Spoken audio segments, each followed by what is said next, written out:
ली market Karachi में assistant commissioner आजम भंगवार और team पर पेट्रोल बमों से हमला। शहर कायद की मसरूफ तिजारती इलाके ली मार्केट में सरकारी कार्रवाइयों के दौरान असिस्टेंट कमिश्नर आजम भंगवार और उनकी टीम पर शरपसंद अनासर की जानिब से मुबैना तौर पर पेट्रोल बमों से हमला कर दिया गया।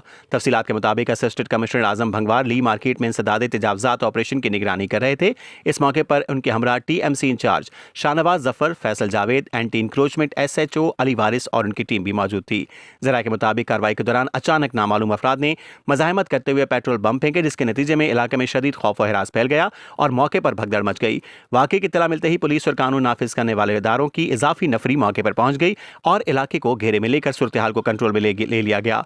इब्तदाई इत्तलात के मुताबिक खुशकिस्मती से कोई जानी नुकसान नहीं हुआ, ताहम सरकारी ऑपरेशन में खलल डालने और सरकारी एहलकारों पर हमले के मुकदमा दर्ज करने की तैयारी की जा रही है। इंतजामिया का कहना है कि सरकारी अफसरान और टीम पर हमला रियासती रेड को चैलेंज करने के मुतरादिफ है और मुलविस अनासर को हर सूरत कानून के कटहरे में लाया जाएगा।